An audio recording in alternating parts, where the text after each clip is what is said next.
National Turkey Leftover Day. And if you've got leftovers from Thanksgiving, oh boy. Okay.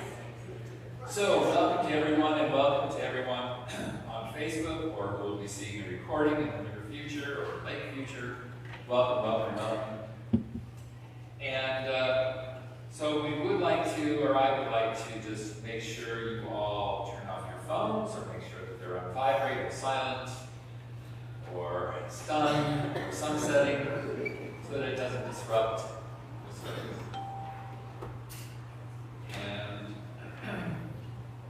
we don't have any of that. We have our Sergeant of Arms is not here today. Louis, he's a terror. You should be glad he's not here. So first, announcements. This is the Althea Center's Community Connections. This happens every Thursday.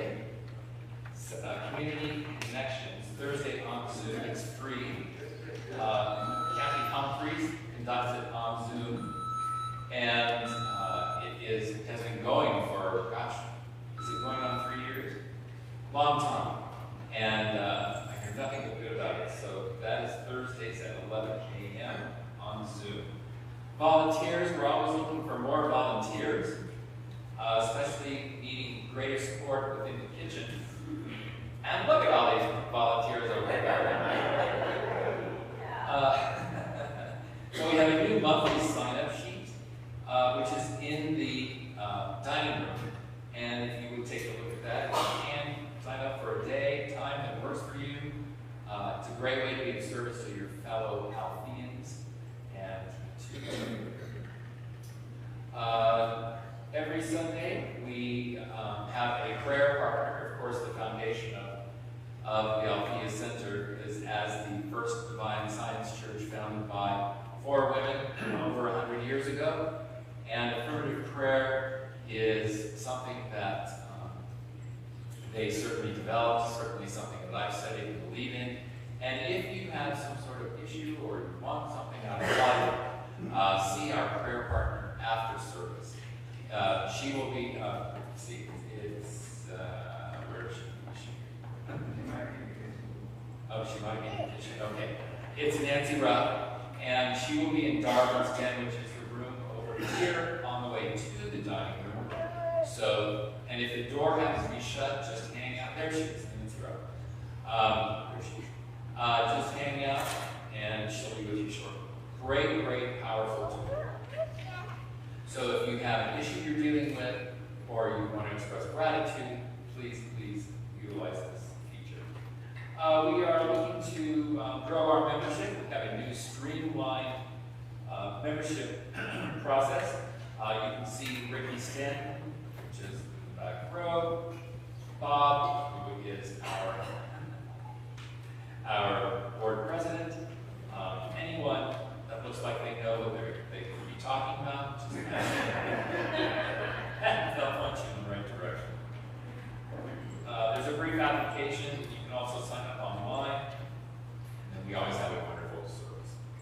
For those of you who knew Dick Peterson, he was a board member, a beloved member of Althea. He passed away not too long ago, and his memorial service, his celebration of life, will be next Saturday on the 22nd at Pollard. That is at 2 o'clock. As we celebrate Pride Month, we will be marching. We have a contingency there, rowdy Altheans. Are you one of the leaders there, Chapter? Of the Pride Parade? Yes.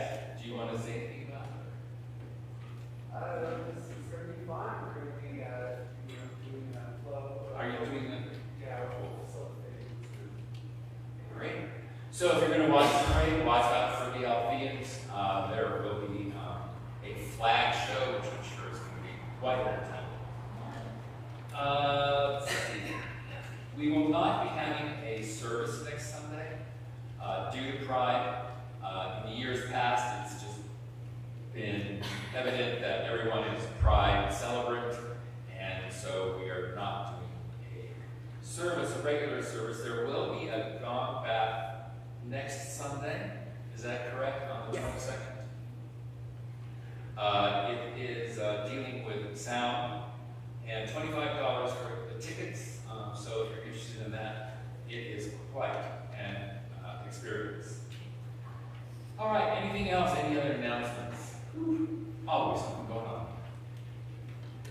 All right, part of our services, we like to do a land acknowledgement because of the Cheyenne, Arapaho, and Ute tribes that used to people this land. And we want to acknowledge those indigenous tribes. It's important for us to name them and to respect and honor this land that we are on right now. And we are certainly more holy because of that. And we are certainly holy for the founders of Althea. Our building is home to 2 nonprofit organizations. They are Spirit of the Sun and Sisters of Color United in Education, whose work through activism, programming, and education is very impactful. So we definitely try to walk our talk. We also, at Althea, have an affirmation of diversity. We affirm that we are a community of diverse and spiritual seekers, and we are growing in diversity of race, gender, and sexual orientation, age, ethnicity, backgrounds, you name it. Anyone is welcome. We are evolving in consciousness, and we are ever more aware of the diversity of the world, committed to an open and safe environment. As I think is evident by the people sitting in the audience. All right. We like to also welcome first-timers. So do we have any people in the audience that are visiting Althea for the very first time? Great, we have 1, 2, 3, and some over here, 4, 5, 6. Welcome. Let's give these newcomers a big round for taking the time out to join us here at Althea.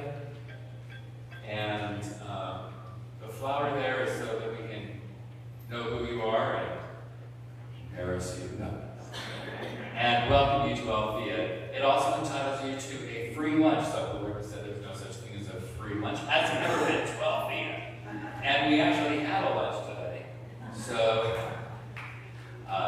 please, and if you can't make lunch today, just come back and have lunch on that day. So, well, thank you so much. All right, it is time for our opening prayer from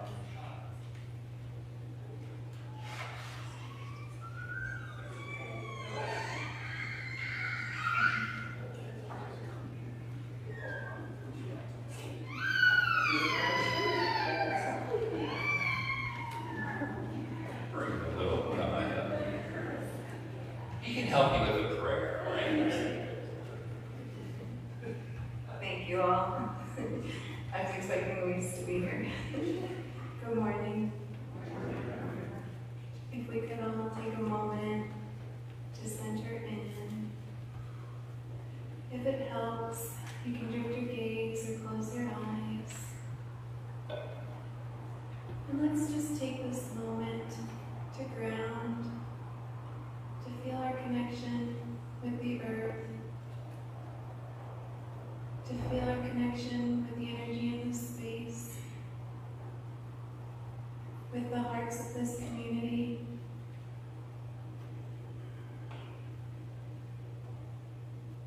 And then as we ground and connect, if it helps to picture roots planting into the earth, you may do that as well.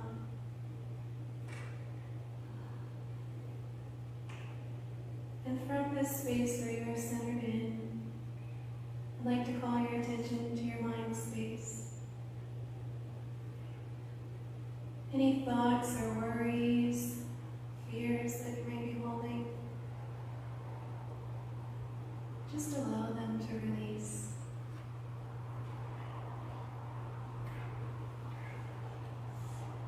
And if it helps, you can envision them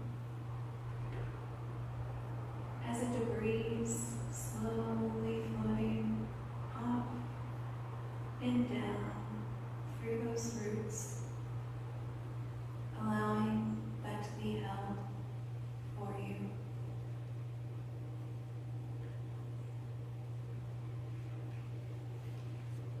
Now I'd like to call your attention to your heart space. As you take some breaths, feel the expansion and the connection to the oneness and divine that is within you.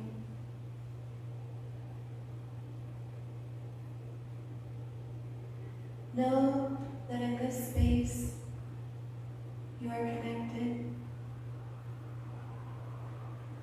There is a pattern of divine order, of peace, calm, and harmony within you and within this community.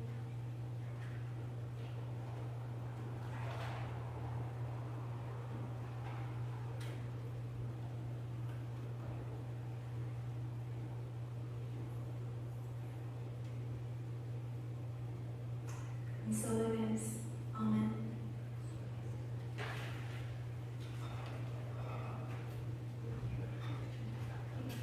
Yes.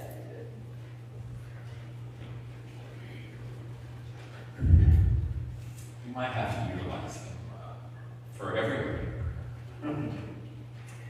All right, now is the time in your program for the statement of being, and it is also at some point going to be on the screen.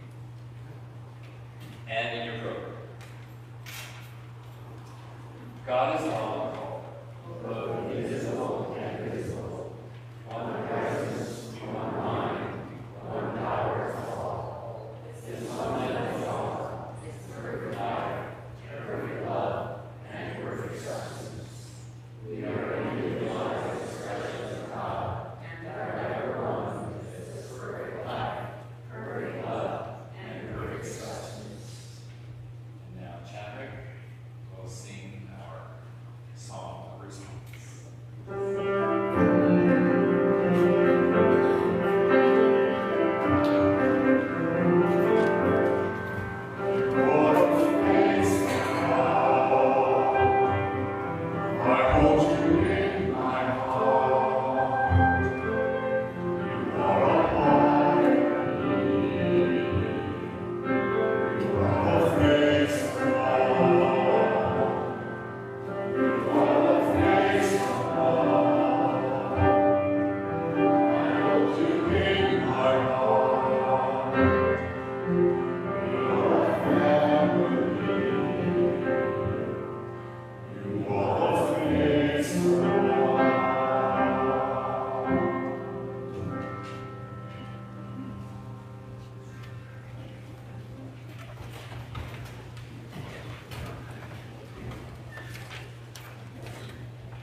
Thank you, Chadwick. Well, as you can see, there's a horde of people coming up on stage. These are the stage singers. I'm so excited to have you all back here. They represent familiar faces over the past year.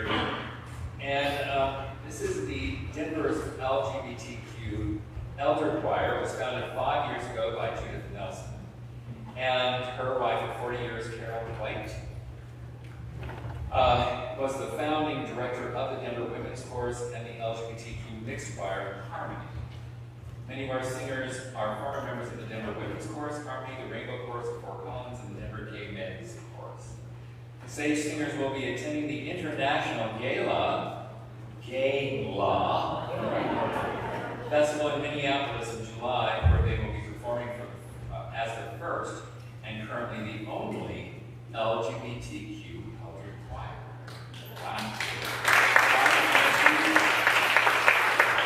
And their Carol White will be the recipient of Gala's Lifetime Achievement Award. Please welcome Sage Singers under the direction of Jana Thomas.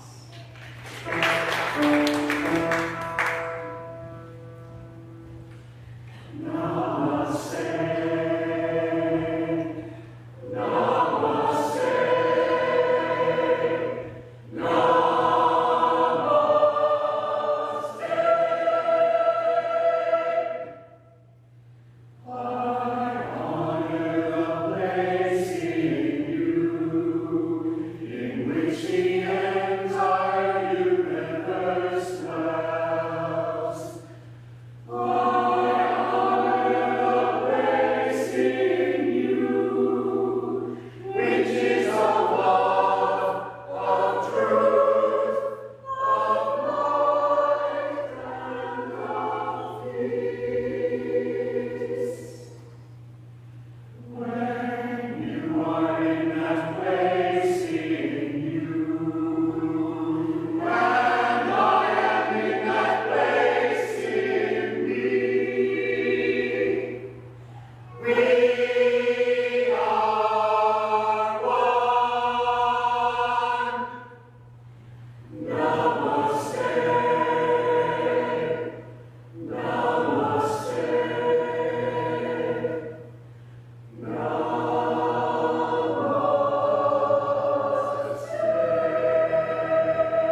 Thank you so much. Let's give them another round of applause.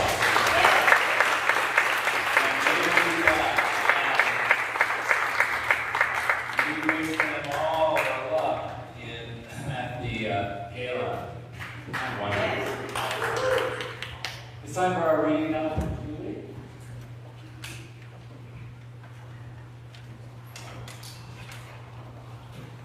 Morning. Divine science is revealing to us two things. First, that healing is not a physical process, but spiritual realization.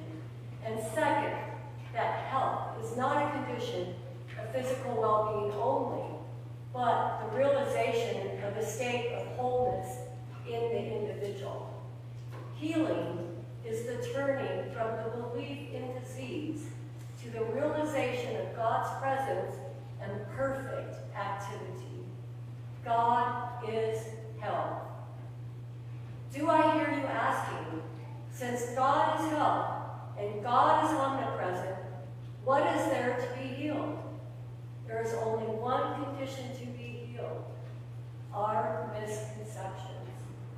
Nona Brooks, Mysteries, 1921. But it is the same with man as with the tree. The more he seeks to rise into the height and the light, the more vigorously do his roots struggle earthward, downward, into the dark, the deep, into evil.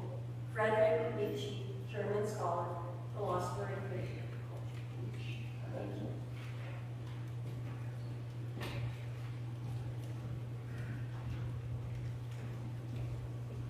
Thank you, Julie. Where else can you go to hear from Nona Brooks and then Nietzsche? I ask. All right, time for our featured speaker. And Reverend Kelly Robbins is our guest speaker today, brings a modern voice to ancient teachings, empowering us to live our lives fully using the principles of love and universal law. Kelly is a frequent contributor to the Science of Mind magazine, which is a great magazine if you're unfamiliar with it, and is the author of Trust Your Next Step, Creating the Confidence to Cut Fresh Tracks. She also produces the Fresh Tracks with Kelly Robbins podcast, and she believes that by living our divine purpose, approaching life as a fun adventure, and trusting our next step, we can all live our lives filled with purpose and passion. Kelly is a mom of 3, count it, 1, 2, 3, a grandmother and an avid speaker. Please welcome Kelly.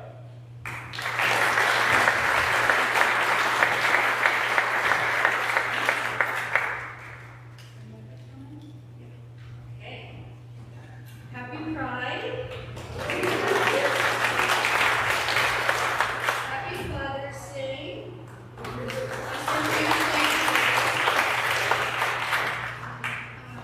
To give dad's honors, we need to start with some jokes. Why does everyone enjoy being around a volcano? Because it's so laughable. How do celebrities manage to stay cool? Celebrities, they have many fans. How can you cut the sea into halves? With a seesaw. The last one. If the mushroom was such a fun guy, why didn't he party at his house? Because there wasn't much room. We have to start Father's Day off with some dad jokes. Just to put us in that dad mode. Today we're going to, in our short time together, explore a little bit about not so much our dad, but that father, what that means to us. The father roles, the traditional male-female roles have changed so much, and there's so much even just going on in our world today that on this one day of the year, taking 15, 20, 30 minutes to look within and do a little exploration. That's what the holiday, that's what we can do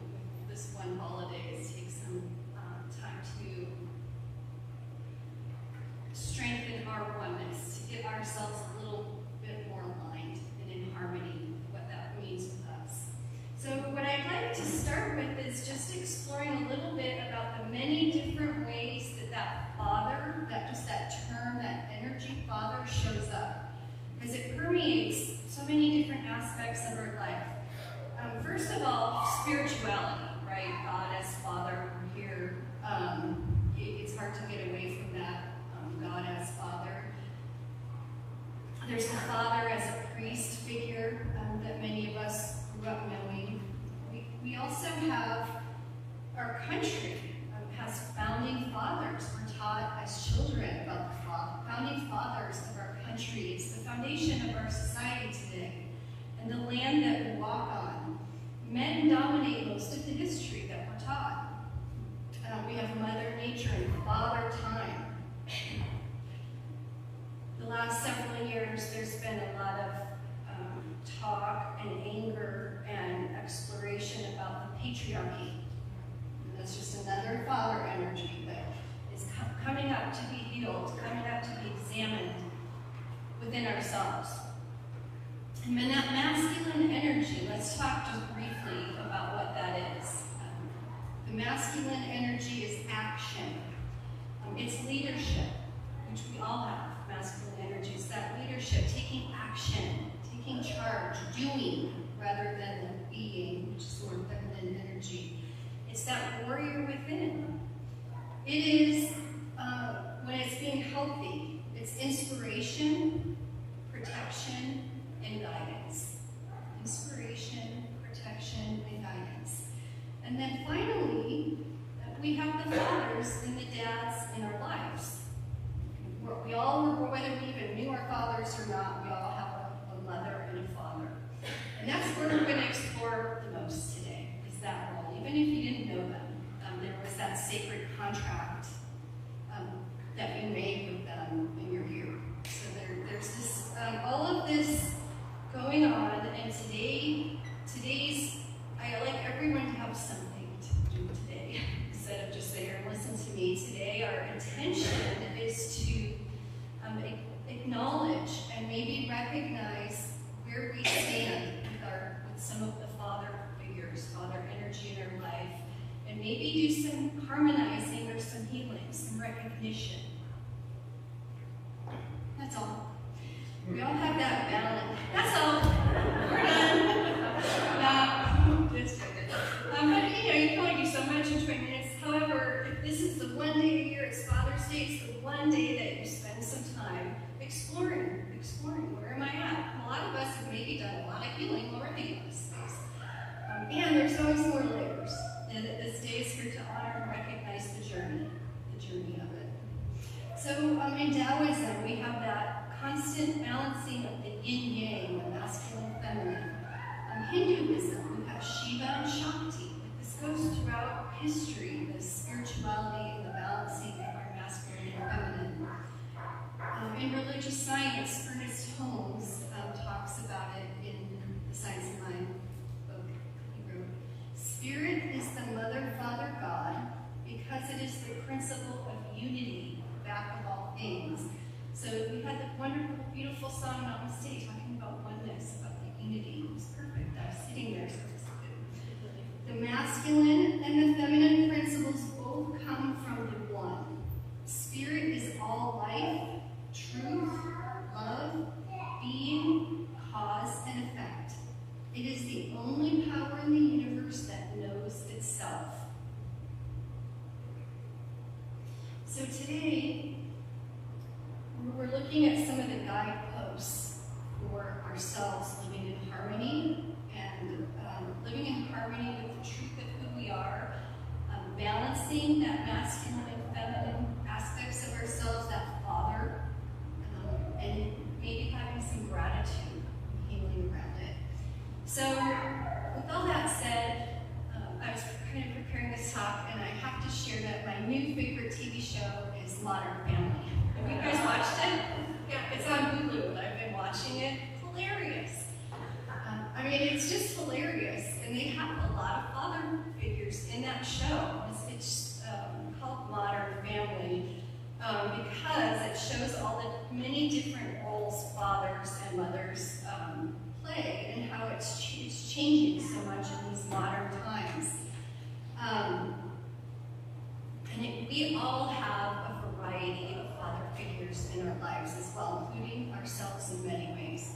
But the TV show has the patriarch Jay. He's kind of the older father of everyone, and he marries a younger woman after his children are grown. He has grandchildren in high school, and he has his own baby at this time. And it's interesting to watch. I think the show's on like 11 or 12 years. It's on a long time, so there's a lot of episodes. But you see Jay, as a father, having this opportunity to start over and do it differently, and all the things that he had learned. When his first children were born, he worked all the time. He was busy building his business. And with this new baby, he's like, you know what, I would do it differently. I'm going to choose to do it differently now. And it was kind of an interesting thing. How many times have we had that in our lives where we say, gosh, I'm going to do this differently this time? Not just in parenting, but if we look at that energy of the guidance and the inspiration, the doing, how might we have that chance to do it differently now, right? So the other father figures are Pam and Mitchell. They're a gay couple, and they adopt a daughter. Hilarious. So many funny episodes in there. And Cam and Mitchell explore throughout all the shows what it means to be a father to Lily. And they're both very different. Mitchell is Jay's son, and Mitchell, Jay was not very accepting of Mitchell being gay. And there's a lot of episodes where he makes snide comments, and they grapple with what does it mean to be a man. And they do it in it's funny, but it's also serious topics that they're exploring. And I'm sure many of us have had the same. What does it mean today to be a father, to be a man? And then Cam, his husband, is very, very invested in how he is a father and being the one that's there loving and offering guidance. He's really quick to bring others into the fold and offer guidance. His sister goes to jail. He takes her kid in just lovingly, like he's just this archetype of unconditional love as a father. And he's a helicopter parent at the same time, Mr. Word. He's always doing what's best for others. And then we have Phil, married to Jay's daughter. Phil is, like, he wants to be the archetype of mentor, and he just wants to be just the coolest dad, and he's just the biggest dork that's ever popped this planet. Like those dad jokes. He would be telling dad jokes all the time, trying to be cool, trying to fit in, wanting to mentor his kids. And the men, the episode I watched the other night, the boyfriends, the soon-to-be husbands, he had a boxing show or something that he was having a party so he could mentor them and show them what it's like to be a father and a man in the family. And he doesn't even like boxing, and it was just a catastrophe. But it was funny. So we can look at all of these. We finally have Manny's father, Javier, doesn't show up, doesn't keep his promises, lives in another country, like not the reliable father figure. And I share all these because I will ask you and invite you, what father figures have you had in your life, and how have they affected you? And knowing that all our relationships are the place where growth happens, and exploring the relationships, even the stinky bad ones, when we can objectively take a step back and say, this really sucked, but this is what I learned from it. We can have that opportunity to say, this father figure in my life, here's what I learned from it. Here's how I choose to be stronger. And if we look at that balance between the masculine and the feminine, how does this relationship help me? Has my father, personally, my father was real, he was an extreme athlete, and he was just real very driven and he could be mean sometimes. How do I balance that? Sometimes we go to the extreme opposite in our healing. How have you done it? Have you ever examined it? When I was a child, my dad, I have a sister, and my dad used to take us skiing. And I think about the lessons he taught. He'd say, well, if you're not falling, you're not pushing yourself. And then we'd fall. You know, you pick this guy, this extreme guy, couldn't have had two girly girls, like we were the girliest girls. So we'd fall, and then we'd sit there crying, and he'd come up, and he would not help us up. He'd say, you have to learn how to get up yourself. Move this leg, and put your arm down here, and he would try to talk us through getting ourselves up in the snow. And I can see as a kid, I just was like, ugh, hating him. And as an adult, I can see the lessons that he was really teaching. Be safe. If I'm not around, you need to be able to get yourself up. You know, as a 50-some-year-old woman, I can see how many times I've failed. Oh my gosh. And there's still that underlying lesson of get up. You've got to get yourself up. Something's not going to come. So it's taken time and a lot of self-examination to look at this relationship and say, here's some of the good things that have happened, and not latch on like we sometimes do to the pain and the hard parts. Do you know what I mean? And we can do this with all of the father figures in our life, not just our immediate parent. I have a stepdad. Michael's been in my life for a long time. I think the biggest thing I've learned from him was love. Just he loves my mom. He has as much as I was just the worst teenager. I was terrible to him. I was horrible. But I can say this was what I learned from this man. Some of us have had father figures as teachers, as maybe spiritual mentors that we have. They show up in all sorts of shapes and sizes. What are the lessons that you've learned from them, even the yuck? Maybe particularly the yuck, the hard stuff. So being aware that it exists and taking a moment and saying relationships are the catalyst for growth. I know this is an important relationship. What did it mean to me? Today, Father's Day is the day, the one day where we can say, okay, let's look at this. That's what the day's here for. So then this next part is recognizing it in yourself. And how do we balance that masculine and feminine? How do we heal our own father stuff and then be there in a healthy space for others? And that's the question that's presented to each of us, even us women, is how do I be there for others in this way that's offering inspiration and guidance and that loving doing? We focus sometimes in spiritual circles so much on how we're being, and that's always been my challenge, is the being, because I'm a doer, but the doing is important too. And how do I do in a loving way, in an inspirational, guiding way? Because healing ourselves and all of the, when I started the talk, we were talking about our founding fathers and the patriarchy and all of the blood that's going on in our world. We start with ourselves being whole and healthy and strong.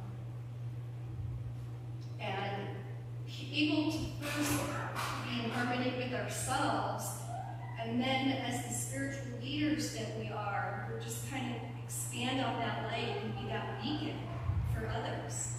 We are the example of what a healthy masculine father energy looks like. It starts with us, with our journey with ourselves.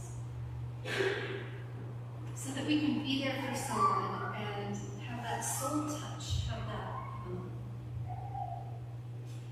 that reflection of what love and oneness really can look like, regardless of who you are. And part of that journey might be deciding to forgive. And I bring up forgiveness. I don't think that today the lesson is everyone everyone needs to go forgive all the stuff their father did. No. But we can begin with a little bit of what do I have myself to forgive for. A couple weeks ago, it was right before Mother's Day, my dad lives in Jackson Hole, Wyoming, had some health issues. It was kind of, he lives by himself, still overseas every day. And he had, he first had thought it was a stroke, but it was bleeding in the brain. And he told us like a day later. He had been helicoptered to the hospital in Idaho Falls, and of course, just my heart, like just stress comes up. He didn't want me to go help, very adamant, and I thought of all the times I was kind of a little jerk to him, just because he's still doing it. He's like, no. He had 6 holes in his head, the blood drained out, and then he didn't have a ride home to Wyoming because they helicoptered him from Jackson Hole to Idaho Falls. So I was going to drive up there, and he was just pissed, like he was mad, and he ended up taking the bus. It's like, this is just my dad. It's just how he is. But I thought of all the times I've been so petty because he does stuff like that all the time. I'm like, I could sit here with many examples, and I thought there's some space here for me to forgive myself for how I've been petty back, or how I've been like, you did this, so I'm going to do this back. And it took something like that for me to just go, oh man, I shouldn't be so bad. I shouldn't take it personally, because it's not about me. It's about how do I forgive myself? How do I be healthy with this important relationship that I believe we have contracts with? How do I be in harmony with this? How do I stay in my spiritual strength, my oneness, as I have this theme in my journey? I put the question out to you, whoever that is for you. What do you have to forgive yourself for? Maybe. I have a quote I'd like to share. Because we finally move into the space where we have our own children, right? And what our role is with them. It's a beautiful quote by Kahil Gibran. You may have heard it before. Your children are not your children. They are the sons and daughters of life's longing for itself. Isn't that beautiful? The sons and daughters of life's longing for itself. They come through you, but not from you. And though they are with you, yet they belong not to you. You may give them your love, but not your thoughts, for they have their own thoughts. You may house their bodies, but not their souls, for their souls dwell in the house of tomorrow, which you cannot visit even in your dreams. I think that's a beautiful quote. And it speaks to those of us who are parents, how our journey, our job, is to allow these souls and these free spirits to be themselves and find their own way. And even when that maybe wasn't done for us. And we do this when we're healed and healthy and whole. And that when we are healed and healthy and whole, this allows us to focus our father energy in a positive way. I'm going to end this with a story. There's a Spanish story of a father and son who had become estranged.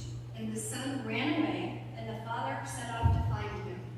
He searched for months to no avail, couldn't find him anywhere. So finally, in a last-ditch effort, he put a little ad in the Madrid newspaper. And the ad read, "Dear Paco, meet me in front of this newspaper office at noon on Saturday. All is forgiven. I love you. Your father." And on Saturday, 800 Pacos showed up. Looking for forgiveness and love from their father. So it's funny, and standing in the space of being a spiritual leader, where can you offer that olive branch? We do this when we do our work and when we focus on harmony and that balance, that father energy specifically. Today, this is where we focus on inspiration and guidance and protection. So when that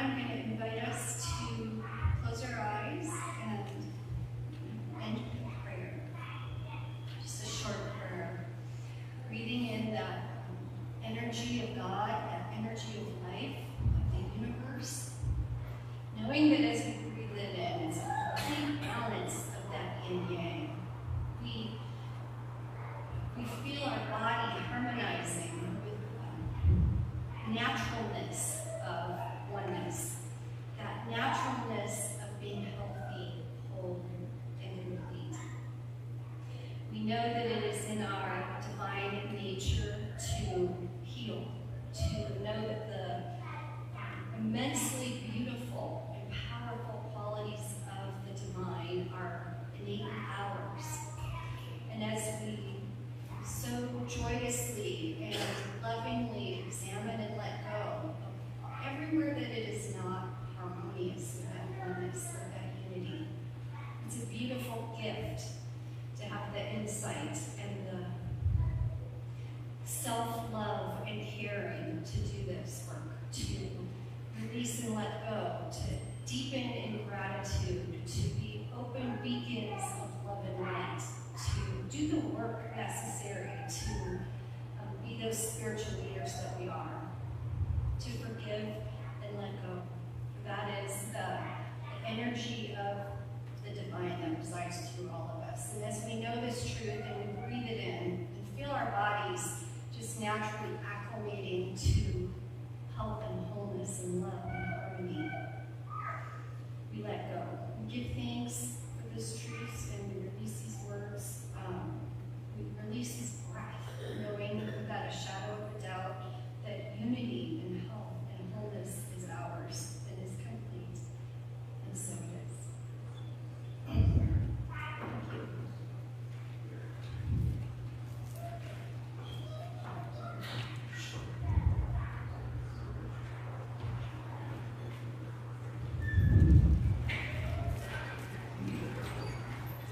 Thank you, Reverend Dad. And in the spirit of dad jokes, I found a couple more. I can find this.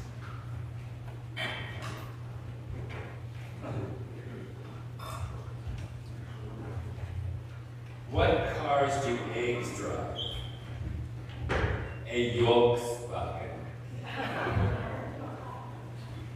That. What did the cereal bring to the bank? Checks.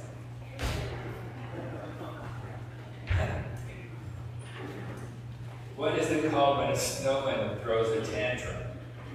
A meltdown.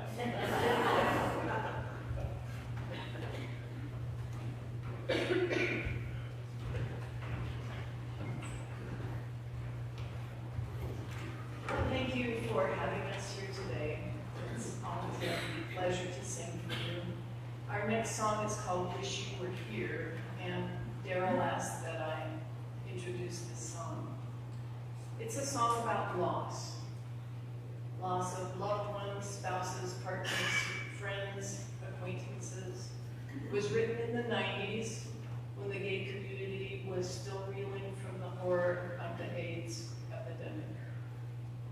The composer is David Maddox, and he wrote the first verse about this, the experience of so many gay men at that time.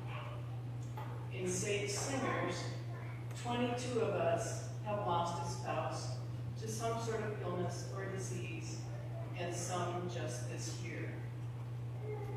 The second verse is about a 40-plus year lesbian relationship where one partner dies just from old age, and friends, all well-meaning and sage, seem to say death seems less deadly when brought up by age. And the last verse is about learning in the obituaries that an acquaintance has just died. Had I known your life was reaching an end, I would have loved you much better, my friend. All of us have lost friends in this way. As an elder chorus, this song resonates on every level.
Our sons and daughters.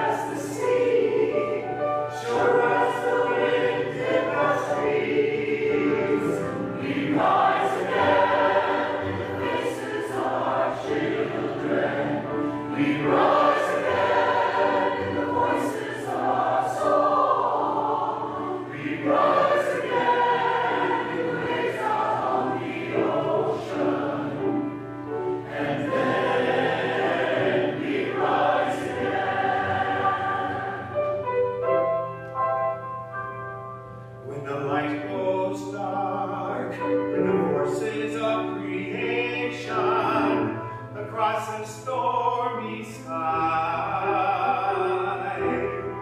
we look to reincarnation to explain our lives, as if a child could tell us why, that sure as the sunrise, sure as the sea, sure as the wind in the trees, we rise again in the faces of our children. We rise again in the voices of our song. We rise again in the waves out on the ocean. And then we rise again. We rise again. We rise in the faces of our children.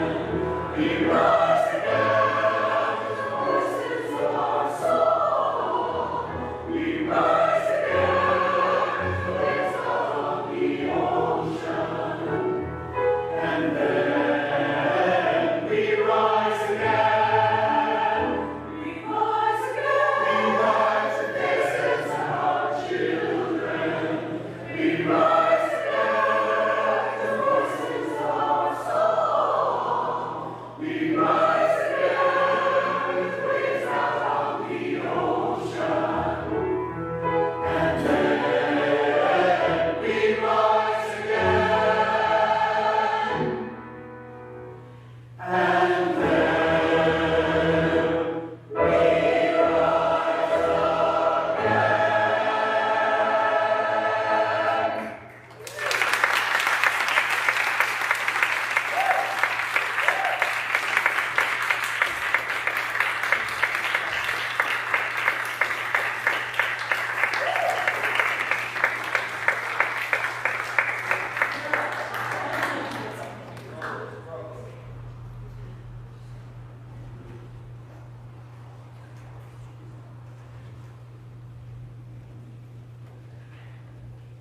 Oh, wonderful, wonderful. Raising those voices.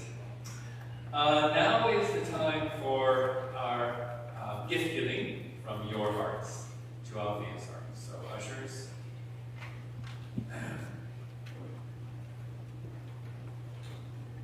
And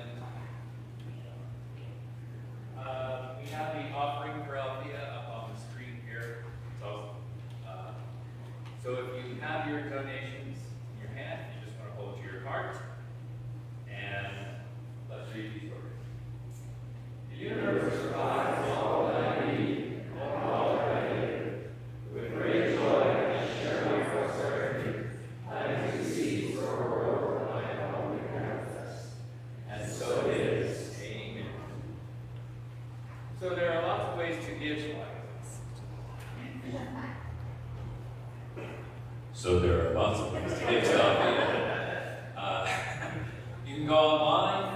We have a way to give there. At our website, it also has have a dip jar in the back, which is not really a jar, but you can dip your credit card in. And I think it's $10 a dip. So, dip it 10 times a day. No problemo. And usher just go around.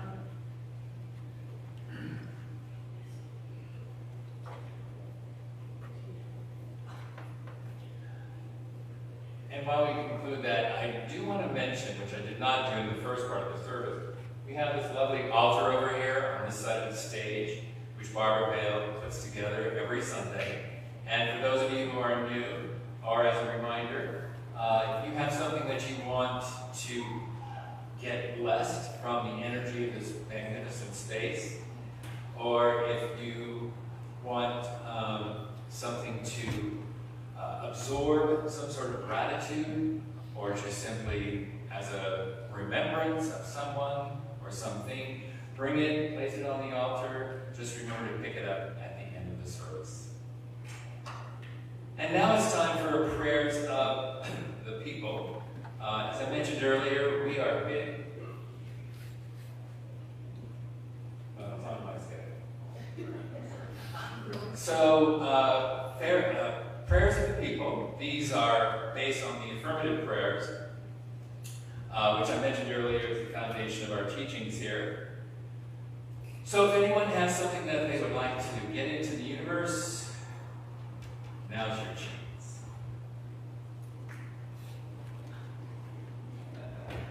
You can do it, girl. Maybe, maybe not. All right. Well, the hand from Harold. Yeah. So this is just a prayer for gratitude for our beloved Jenny, who went through open heart surgery, and she's already home and thriving.